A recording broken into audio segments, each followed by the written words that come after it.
ভাই জীবন শেষ আজকে। 200 লোকের বুকিং, কত কাজ পড়ে রয়েছে। আপনি তাড়াতাড়ি কাজগুলো শেষ করে সিঙ্কটা ক্লিন করেন প্লিজ। কোনটা বলে বাংলাদেশ? ওই যে দেখেন খালাম্মা মনে ফোন দিছে, ধরেন কথা বলেন আর আমি সামনে গিয়ে দেখি কি। আচ্ছা ঠিক আছে ঠিক আছে।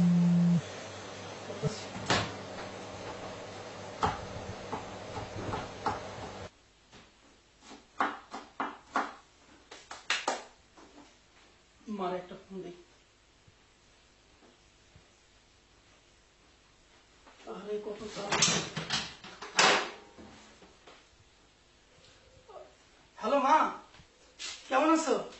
ভালো বাবা, তুই কেমন আছিস? জি মা, আমি ভালো আছি মা। আজ তো তোমাকে ওইখানে ঈদ, তাই না বাবা? ঈদ? ও হ্যাঁ হ্যাঁ হ্যাঁ মা, আজকে আমাকে হইলে ঈদ। হ তুমি এখন কই বাজান? আমি আমি মা একটু ঘরে শুয়ে রয়েছি মা।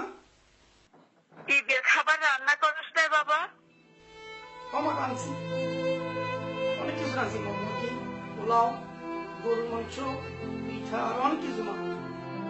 খাইছস বাবা? না মা খাই নাই তো, এখন খাবো। তাহলে বাবা তুই একটু খা, আমি তোর খাওয়ানোর শব্দটা একটু শুনি। কতদিন ধরে তুই বিদেশে, তোর খাওয়ানোর শব্দটা শুনলেও আমার কলজাটা ঠান্ডা হয়ে যাবে বাবা।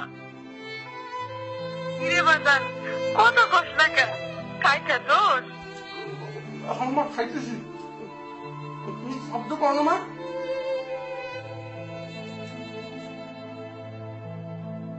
বাজান পাইতেছি, খা বাজান খা, ওরাটা বই রাখা।